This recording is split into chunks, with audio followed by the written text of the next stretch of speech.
Bismillahirrahmanirrahim. Assalamualaikum warahmatullahi wabarakatuh. Waalaikumsalam warahmatullahi wabarakatuh.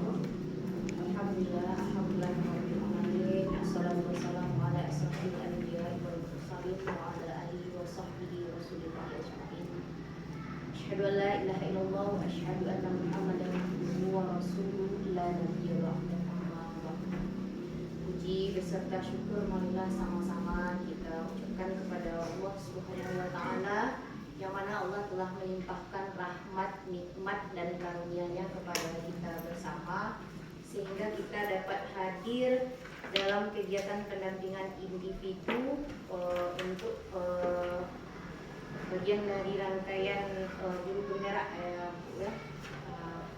dan juga selawat beserta salam tidak lupa pula kita hadirkan kepada baginda kita yang mulia Nabi besar Muhammad sallallahu alaihi wasallam. Allahumma shalli ala sayyidina Muhammad wa ala ali sayyidina Muhammad. Baiklah, untuk tidak memperpanjang mukadimah, kita langsung saja masuk pada acara pendampingan individu 6 pada siang hari ini, yang mana yang pertama penyampaian pengarahan dari ibu kita, ibu Idi ya, tentang pendampingan individu ini kepada ibu Idi. Waktu dan tempat dipersilakan.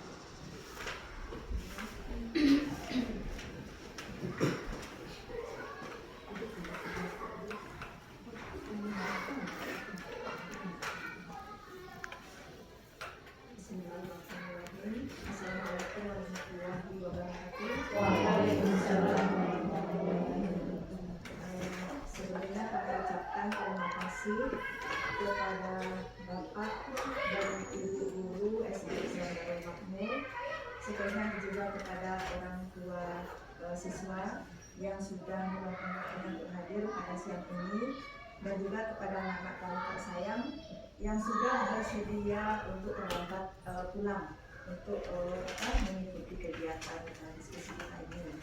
Jadi kata-kata sambutan sedang tertumpahkan kepada Ibu Protokol dari Eli. Kemudian mungkin sedikit penjelasan mungkin, di mana Ibu Eli ini adalah salah satu dari guru penggerak untuk Kabupaten Agam. Jadi program guru penggerak ini adalah program dari kementerian, di mana yang guru penggerak ini nanti merupakan sebagai agen perubahan yang akan membawa perubahan baik itu di lingkungan sekolah maupun di komunitas belajar, di forum guru-guru mata pelajaran atau guru-guru KKG yang mulia. Jadi selama Ibu Eli ini nanti akan mengikuti pendidikan itu lebih kurang selama 6 bulan. 6 bulan itu Ibu Eli belajar daring dengan didampingi seorang fasilitator, itu mempelajari 10 modul. Kemudian untuk pendampingan di lapangan itu setiap satu guru penggerak didampingi oleh 1 pengajar praktek. Dan pada Ibu Eli ini sudah dari bulan berapa Ibu Eli, kemudian saya yang bertugas mendampingi Ibu Eli di lapangan, yang memantau proses pembelajarannya secara luring. Kalau secara daring, Ibu Eli didampingi oleh seorang fasilitator, tapi hanya bertemu secara tatap maya. Ya. Dan ini yang di lapangannya. Jadi sudah berjalan sekitar sejak bulan November ya Bu Eli, sejak bulan November sampai Juni ini kita sudah 6 bulan. Jadi setiap sekali sebulan itu kami datangi Bu Eli di sekolah ini, memantau prosesnya. Kemudian ini merupakan pendampingan individu yang ke-6. Nah, dalam proses pendampingan individu yang ke-6 ini sudah di akhir ya Bapak dan Ibu, ini sudah di penghujung. Karena nanti setelah mendampingi individu 6 ini nanti kami mengadakan lokakarya, yang besok ini yang lokakarya itu satu Kabupaten Agam. Jadi kami dikumpulkan untuk merancang bagaimana program pendidikan yang ke depan. Dan alhamdulillah tempatnya itu direncanakan kalau tidak berubah insya Allah di SMP Negeri 1 Angke-Angke di Tanjung Alam. Nah, biasanya kami lokal karya di Lubuk Basung ini Kota Ibu. Jadi yang kemarin dan besok alhamdulillah dapet lawak di Abang Timur. Ya. Nah, jadi yang pendampingan ibu-ibu ini sebenarnya ini juga dimajukan ini karena sesuai dengan program dinas pendidikan yang awalnya kalender pendidikan itu kita menerima lapor tanggal 24, tapi ternyata ada surat mendadak datang instruksinya menerima lapor tanggal 17 sehingga ujian dimajukan dan otomatis kegiatan pun jadi dimajukan juga. Jadi baru rasanya minggu kemarin ya Pak Ilham mendampingi Bu Eli di sini. Ini sudah mendampingi lagi. Nah, jadi dalam yang pendampingan individu 6 ini sebelumnya Bu Eli sudah melakukan diskusi tentang program sekolah yang berpihak kepada murid. Nah, kemudian juga membicarakan tentang aset-aset sekolah. Jadi Bu Eli berdiskusi sebelumnya dengan kepala sekolah, kemudian dengan pihak rekan guru, rekan sejawat, lalu dengan orang tua siswa dan juga dengan siswa. Nah itu sudah dilakukan Ibu Eli. Nah kemudian setelah itu Ibu Eli juga menyebarkan angket 300 angket survei yang diambil dari kepala sekolah, pihak pimpinan, kemudian dari rekan guru, orang tua siswa dan murid. Nah, dari hasil survei angket itu nanti kami analisis, kemudian nanti mana yang merupakan sebuah poin atau dari sekolah ini aset yang rasanya bisa berkembang itu nanti diharapkan guru penggerak itu nanti bisa mengembangkan sekolah ini ke arah yang lebih baik. Tentu saja tidak bisa Ibu Eli sendiri, tentu harus ada dukungan dari pihak pimpinan, kepala sekolah, wakil komite, rekan guru, kemudian juga tak lepas juga dari kontribusi dari orang tua siswa. Nah, jadi ada beberapa macam aset yang akan dikembangkan. Itu ada 7 ya Bu Eli, nanti akan dijelaskan oleh Ibu Eli 7 aset itu. Nah, jadi di sini kenapa harus diajak berkolaborasi antara guru penggerak, kemudian pimpinan sekolah, lalu komite sekolah, pemuka masyarakat, kemudian rekan guru, orang tua dan murid. Karena yang aset ini merupakan aset yang menjadi keunggulan dari sekolah kita ini, baik itu dari segi keagamaannya, dari segi lingkungannya, dari segi sosialnya, kemudian budayanya, kemudian dari segi manusianya. Apalagi SD Islam Darul Makmur ini adalah SD yang sekolah besar, artinya sekolah ini merupakan sekolah yayasan yang sudah maju, muridnya banyak. Tentu saja dalam proses pengembangannya nggak bisa dilakukan oleh beberapa orang, harus ada motivasi dan juga dukungan baik itu dari dalam sekolah itu sendiri ataupun dari luar sekolah dan juga dari pemuka masyarakat.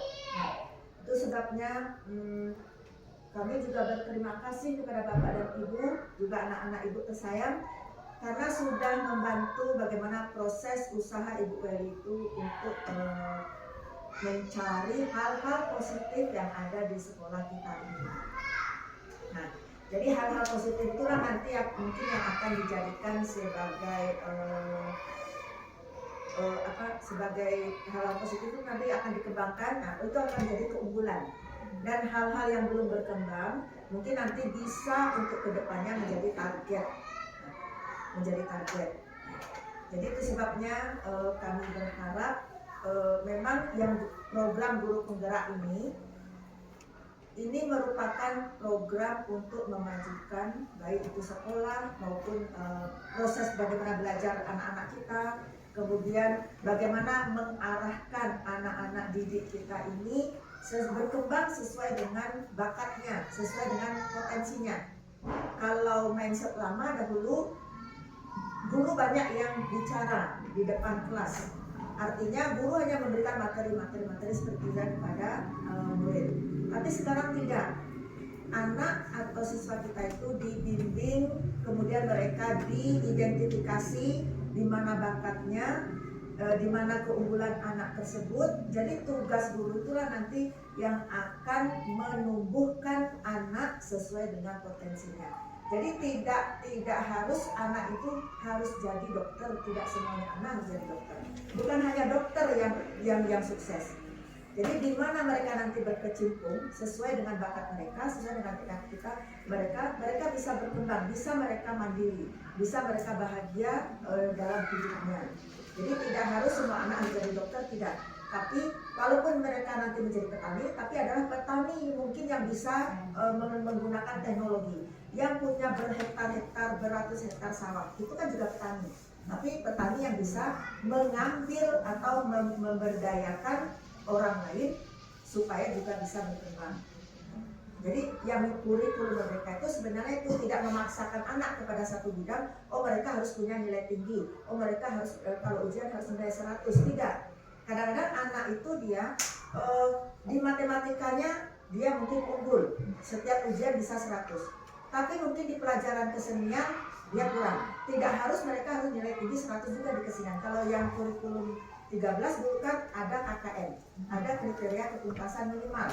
Anak harus mencapai nilai sekian, minimal nilainya 75, 80. Di kurikulum merdeka tidak seperti itu. Jadi guru diharapkan nanti bisa mengidentifikasi masing-masing bakat anak. Jadi jika anak dia lemah pada matematika, jangan dipaksa dia tuh dapat nilai 80 atau 100. Tapi cari potensi anak yang lain. Mungkin anak lemah di matematika, mungkin dia pintar menari, menjadi wakil sekolah untuk tingkat lomba di kabupaten atau di provinsi. Itu adalah poin. Jadi anak tidak boleh dia gagal hanya karena matematikanya lemah. Kembangkan potensi dia menari. Mungkin dia bisa nanti berkembang pesat di sana. Nah, itulah gambaran singkat tentang kurikulum merdeka yang berian. Nah, jadi kita tidak memaksa anak. Nah sekarang setelah istilahnya proses pembelajaran itu selangkah demi selangkah, satu modul. Nah jadi setelah Ibu Eli bagaimana dia memproses mulai dari dirinya, dan bagaimana nanti yang pembelajaran yang berdiferensiasi. Nah sampailah pada tahap pemetaan aset-aset sekolah. Dan pemetaan aset-aset sekolah ini itu yang melibatkan bapak dan ibu guru, kemudian orang tua murid beserta anak-anak ibu tersayang ini. Nah, jadi nanti Ibu Eli mungkin akan memberikan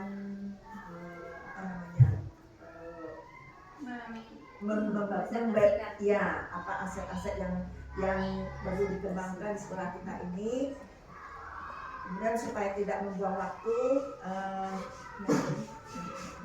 jadi untuk sementara kami akhiri di sini dan sekali lagi terima kasih dan mohon maaf jika ada salah kata dalam hal ini. Kami akhiri dengan wabillahi taufiq wal hidayah. Wassalamualaikum warahmatullahi wabarakatuh.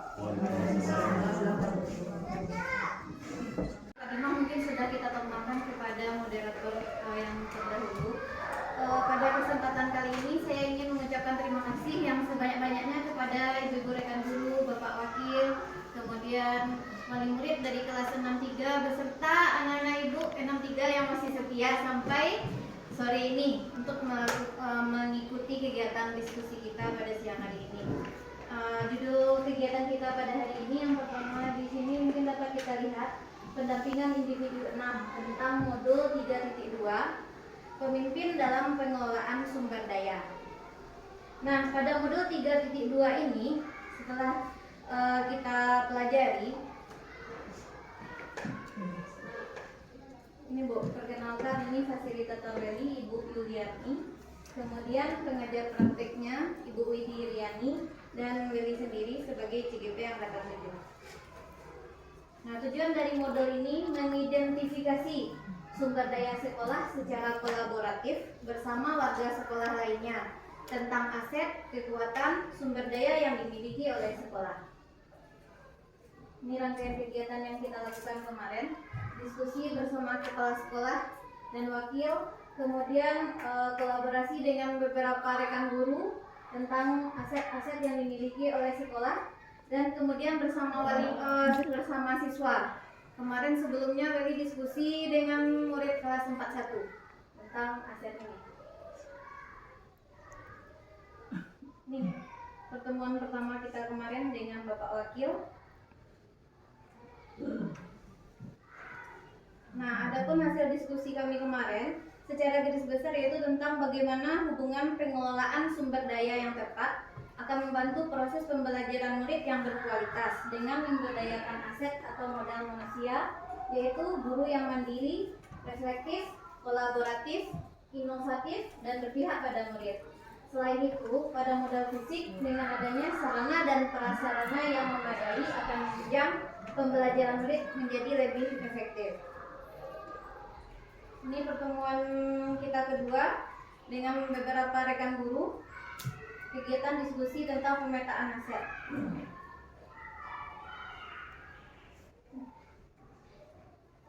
Pertemuan ketiga dengan murid kelas 41.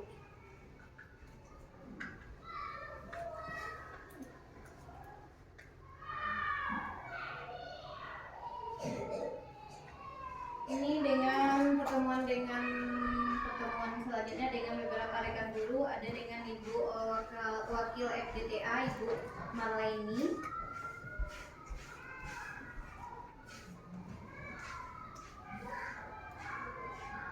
Oke, ya. Nah, dari hasil diskusi dengan beberapa komunitas sekolah tadi, dengan rekan guru, wakil, kemudian ada dengan siswa, maka dapat kita petakan bahwa di SD kita, SD Islam Darul Makmur, ada 7 aset modal. Yang pertama yaitu aset manusianya, kemudian yang fisik, aset sosial, politik, finansial, agama dan budaya, serta aset lingkungan atau alam. Nah, untuk yang pertama sekali yaitu dari segi aset manusia. Di SD kita ini, kepala sekolah kita dengan pendidikan S1 sudah mempunyai sertifikat pendidik. Kemudian dari jumlah guru yang ada di SD Islam Darul Makmur ini ada 32 orang, ya Pak? 27 orang guru kelas, kemudian 5 orang guru mata pelajaran dengan latar belakang S1, dan 3 orang guru yang sudah mempunyai sertifikat pendidik. Selanjutnya murid. Murid kita di sini dengan latar belakang sosial, budaya, ekonomi yang heterogen. Begitu juga dengan wali murid dan komitenya, dengan latar belakang ekonomi, sosial, budaya yang heterogen juga. Nah, untuk strategi pemanfaatan di sekolah kita, kepala sekolah kita sudah memiliki nilai dan karakter pemimpin. Kemudian guru, tenaga pendidikan, pegawai diberikan kesempatan untuk mengembangkan diri. Salah satunya dengan saya sendiri, saya diizinkan untuk mengikuti program guru penggerak. Kemudian guru-guru mengikuti kegiatan-kegiatan KKG. Kemudian lagi pemberdayaan komite dan wali murid, kemudian donatur atau alumni untuk pengembangan sekolah. Mungkin bisa kita lihat di sini untuk pembangunan sekolah kita yang baru ya Pak, ada donatur sekolah yang baru, ya yang di lokal baru. Kemudian yang kedua modal fisik. Nah, dari segi modal fisik, bangunan sekolah kita sudah ada ruang guru, kemudian ruang kelasnya. Ruang kelasnya masih memberdayakan musola, pustaka yang kita berdayakan jadi kelas karena kita lokalnya banyak rombelnya kan Bu. Jadi mungkin untuk kedepannya ini mungkin kalau sudah selesai gedung kita yang baru mungkin sudah bisa dimanfaatkan fasilitas yang baru ya Pak. Kemudian kita sudah ada lapangan upacara, kemudian ada rumah penjaga. Ini dia yang ada di sekitar kita dekat dengan puskesmas atau puskesku, dekat dengan Koramil, kemudian di daerah kita ada juga lapangan bola Pasia kan Bu. Nah, salah satu segi pemanfaatannya di sini menggunakan segi fisik tersebut untuk kegiatan-kegiatan intrakurikuler dan ekstrakurikuler. Kemudian dengan adanya modal fisik tadi dapat menciptakan suasana dan lingkungan belajar yang kondusif, aman dan nyaman. Selanjutnya ini yang modal politiknya. Kepala sekolah terlibat aktif di dalam MKKS, kelompok kerja kepala sekolah, kemudian guru dalam kegiatan KKG. Biasanya sekali 15 hari kita diadakan KKG-nya. Kemudian lagi kerjasama dengan alumni, anggota DPR, Puskesmas, Nagari, Pemda, serta dengan Bupati. Kebetulan Bapak Bupati kita karena orang Pasir, jadi kan ada bentuk kerjasamanya. Contohnya kemarin dengan PKK, penyuluhan tentang gizi, yang waktu kita kelas 6, ya, cara kelas 6 kemarin. Kemudian lagi kerjasama dengan perguruan tinggi UNAN, seperti UNAN Go to School kemarin. Kemudian lagi ada kerjasama dengan Hailo kemarin. Strategi penerapan ini, kebijakan-kebijakan dari MKKS dan KKG itu lah yang mempengaruhi kewenangan-kewenangan di sekolah. Kemudian lagi keterlibatan Puskesmas dalam membantu persiapan sekolah mengikuti lomba UKS, Adiwiyata, dan sekolah sehat. Kemudian kewenangan dari Komisi 9 DPR untuk pengembangan sekolah, kerjasama pihak sekolah dengan perguruan tinggi terkait dengan penerimaan mahasiswa baru sebagai ajang promosi. Kemudian modal sosial. Di sini yang menjadi modal sosial bagi kita adalah dukungan dari masyarakat, komunitas, lingkungan, dan organisasi alumni atau donatur. Pemanfaatannya menjalin kerjasama dengan organisasi-organisasi sosial di sekitar sekolah. Kalau di sini kita ada organisasi Aisyah Muhammadiyah dengan Guna. Kemudian lagi kerjasama dengan industri-industri. Misalnya karena kita dekat dengan pabrik tahu, kemudian karena kita pusat konveksi pakaian, bisa mungkin kita berdayakan lagi Bu untuk kerjasama dengan industri-industri ini. Kemudian yang perlu kita tambahkan di sini yang belum kita lakukan mungkin ini kegiatan reuni alumni.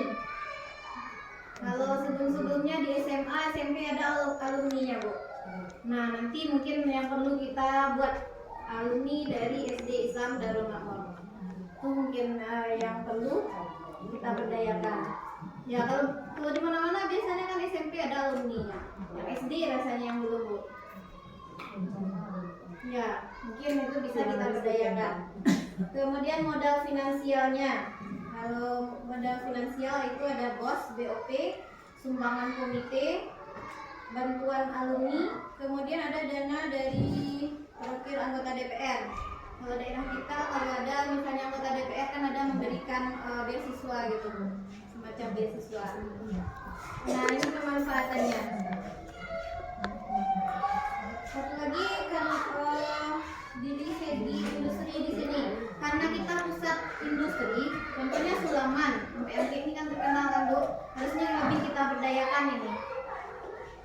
Sulaman aja banyak macamnya Bu, ada terawangnya, ada sujinya, suji itu banyak. Suji cair, suji macam mana. Nah itu mungkin yang perlu kita gali lagi pemanfaatannya untuk pembelajaran di sekolah kita nanti. Kemudian modal agama dan budaya. Nah dari segi modal agama dan budaya ini warga sekolah dan lingkungan kita sudah religius. Kemudian ada tokoh agama dan budaya di lingkungan sekolah kita. Nah pemanfaatnya sudah kita lihat juga. Kita ada TPA, TPQ, Taman Pendidikan Al-Quran, Pondok Tahfiz, masih ada di lingkungan sekolah kita. Kemudian kita ada kalau dalam kegiatan ekstrakurikuler ada kita kelompok tari, kelompok musik, ada yang persambahan, ada randai, silat. Nah itu kan kalau yang di sekolah kita. Kemudian hubungannya lagi ini untuk peringatan hari-hari besar agama. Ya seperti Muharram, kemudian Misalnya. Satu lagi ini modal lingkungan atau alam. Kebetulan sekolah kita berlokasi di lereng Gunung Merapi, Kecamatan Mangke Angke. Kemudian dekat dengan Kejulasi. Kenapa kita buatkan di sini? Karena Kejulasi, Pasanggerahan, Gelanggang Hawa, Bendungan, pabrik tahu ini bisa kita jadikan sumber untuk belajar. Ya benar. Sebagai wisata edukasi. Jadi itu pemanfaatan lingkungan sekitar untuk pembelajaran di sekolah kita. Ini bisa kita berdayakan lagi. Kemudian adanya situs cagar budaya di lingkungan sekitar sekolah kita. Canduang ini Bu. Masjid Raya Bingkudu, Makam Minyak Canduang, Makam Tuan Punan Puro sebagai sarana pembelajaran sejarah. Nah itu kira-kira 7 aset yang dimiliki oleh sekolah kita. Oke, terima kasih untuk hasil presentasinya. Saya sudahi dengan Assalamualaikum warahmatullahi wabarakatuh.